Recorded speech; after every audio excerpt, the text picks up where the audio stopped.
Opinion: how PM Modi's dual strategy is paving the way for Naxal-free India under the astute leadership of Prime Minister Narendra Modi and Union Home Minister Amit Shah.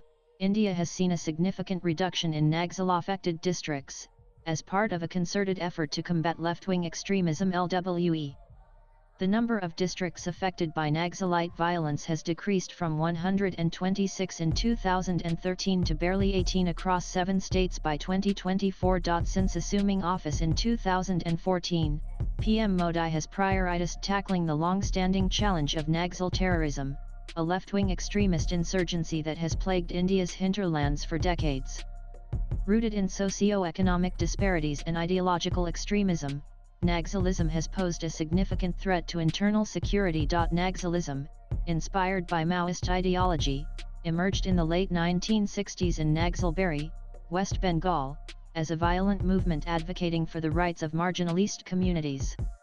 Over the decades, it, however, morphed into a dangerous insurgency, spreading across states like Chhattisgarh, Jharkhand, Odisha, Andhra Pradesh, Telangana, Maharashtra, and Bihar, often referred to as the Red Corridor. Naxalites exploited socio-economic grievances, targeting government institutions, security forces, and infrastructure while extorting funds from local businesses and mining operations. The movement thrived in remote, forested areas where state presence was weak, and poverty, lack of education and unemployment provided fertile ground for recruitment of gullible youth by Naxalites. Upon taking office, Modi recognized that a purely militaristic approach would not suffice to eradicate Naxalism. His government adopted a dual strategy, neutralizing the armed threat through enhanced security operations and addressing the root causes of the insurgency through development and governance. This approach, often encapsulated in the phrase Vikas or Vishwas, development and trust, aimed to dismantle Naxal networks while integrating affected communities into the mainstream. One of the cornerstones of PM Modi's war against Naxal terror has been the modernization and intensification of security operations. The Modi government bolstered the capabilities of the Central Reserve Police Force (CRPF), state police forces, and specialized units like the Commando Battalion for Resolute Action Cobra. Improving intelligence gathering mechanisms to preempt Naxal attacks was prioritized. The establishment of multi-agency centers (MACs) and state multi-agency centers (SMACs) facilitated real-time intelligence sharing between central and state agencies. This led to more precise operations, reducing collateral damage.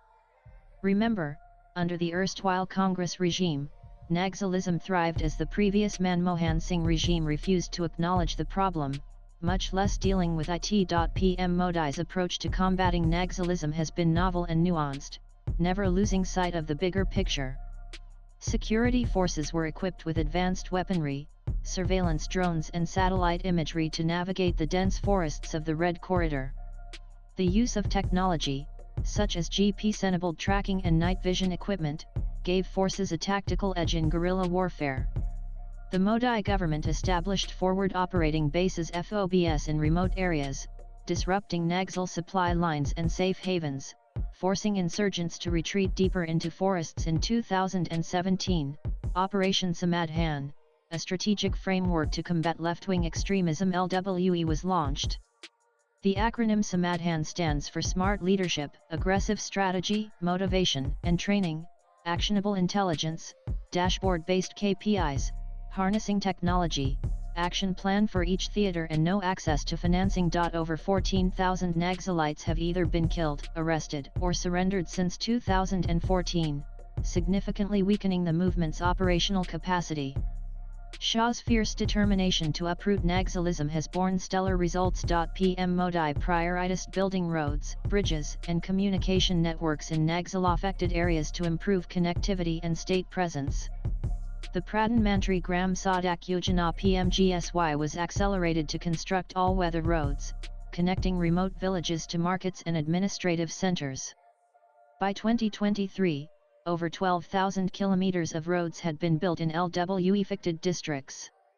Under the Deen Dayal Upadhyaya Gram Jyoti Yojana and Saubhagya scheme, the Modi government achieved near-universal electrification in Naxal-affected regions. Additionally, the BharatNet project extended high-speed internet to remote areas, enabling access to digital services, education, and government schemes.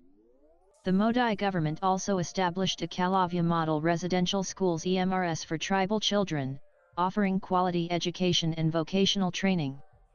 By 2024, over 400 EMRS were operational, benefiting thousands of students. Skill development programs under the Skill India mission provided training in trades like agriculture, handicrafts, and technology, creating alternative livelihoods for youth vulnerable to Naxal recruitment. Schemes like MNREGA Mahatma Gandhi National Rural Employment Guarantee Act and PM Awas Yojana Housing for All were prioritized in LWE areas to provide employment and housing security. The government also promoted forest-based livelihoods, such as the collection and marketing of minor forest produce MFP through the Vandan Yojana, empowering tribal communities economically. The Ayushman Bharat scheme provided free healthcare to millions in Naxal-affected regions, addressing a critical grievance exploited by insurgents. Mobile medical units and health camps were deployed to deliver services in remote areas. Beyond security and development, PM Modi's strategy emphasized winning the trust of tribal communities, who form the backbone of Naxal support. The government introduced attractive surrender policies, offering financial incentives, vocational training, and protection to Naxalites who laid down arms.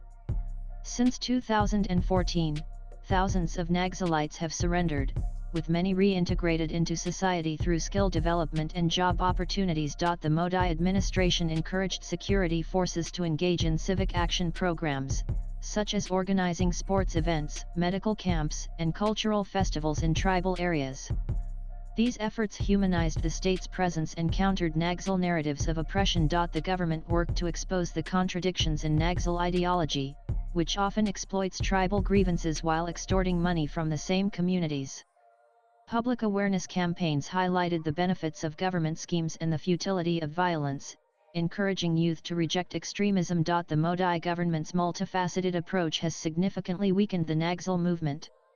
The Red Corridor has shrunk considerably, with Naxal influence now limited to a few pockets in Chhattisgarh, Jharkhand, and Odisha. Data from the South Asia terrorism portal SATP shows a consistent decline in Naxal-related incidents, with 2023 recording the lowest number of attacks in over 2 decades. Civilian and security force casualties have also plummeted. Targeted operations have eliminated or arrested key Naxal leaders, disrupting command structures. For example, the 2021 killing of senior Maoist leader Milind Teltumdi in Gadchirali was a major blow to the movement. The combination of military pressure and rehabilitation programs has led to a surge in surrenders, with over 7,000 Naxalites laying down arms between 2014 and 2023. PM Modi's war against Naxal terror has set a new benchmark for counterinsurgency operations in India. The government's ability to combine security measures with development and outreach have yielded unprecedented results, bringing the Naxal movement to its weakest point in decades. However, the battle is not over. Empowering local institutions such as Gram Panchayats is enhancing trust and ensuring that development benefits reach the grassroots. Security operations are being conducted with greater sensitivity to avoid alienating tribal communities. Independent oversight mechanisms are helping to address allegations of human rights abuses which were rampant under the previous Congress regime. The Modi government is also tackling the urban networks that provide ideological and logistical support to Naxalites, using a combination of law enforcement and public awareness. Under Prime Minister Narendra Modi's leadership, India has made remarkable strides in its fight against Naxal terrorism.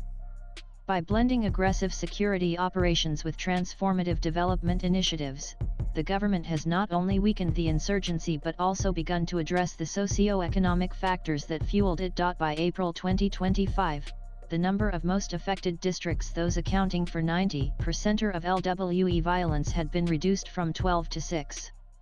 These districts are Bijapur, Kanker, Narayanpur, and Sukma in Chhattisgarh, West Singhbhum in Jharkhand, and Gadchirali in Maharashtra.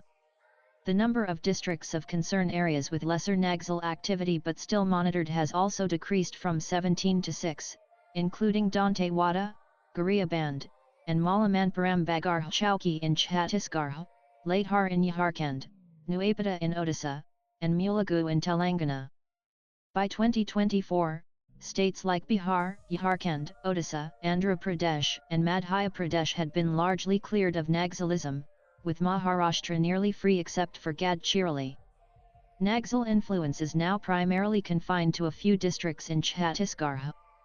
In Chhattisgarh, the area affected by Naxalism has reduced from 18,000 square km in 2014 to 8,500 square km by 2025, with intensified operations since the BJP government took over in late 2023.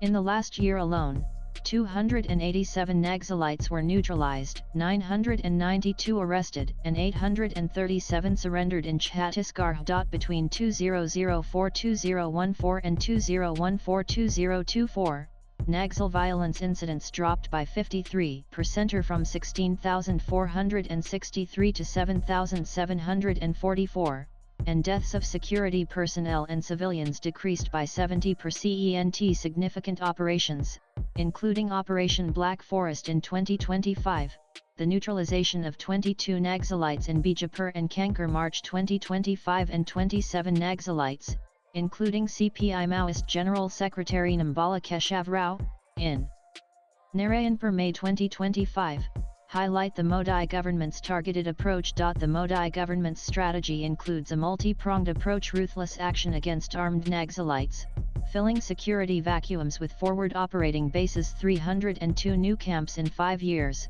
development initiatives like skilling programs, Rs 495 crore for 48 industrial training institutes and 61 skill development centers, and lastly, encouraging voluntary surrenders.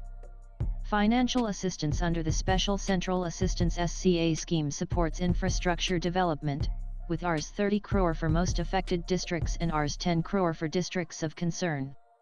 The path towards a NaxalFree India reflects a combination of security operations, developmental efforts, and state-center coordination, which has particularly intensified after the BJP formed the government in Chhattisgarh in 2023. Swipe left for next video. The Modi government's decision to rid India of Naxalism by March 31, 2026, as pledged by Shah, shows that the broader focus clearly remains on sustaining development, building trust, and ensuring that the benefits of progress reach the most marginalized sections of society.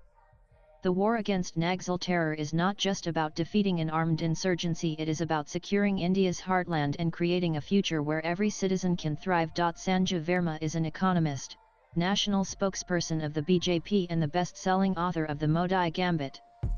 Views expressed in the above piece are personal and solely those of the author. They do not necessarily reflect NEWS18's views. Latest blogs.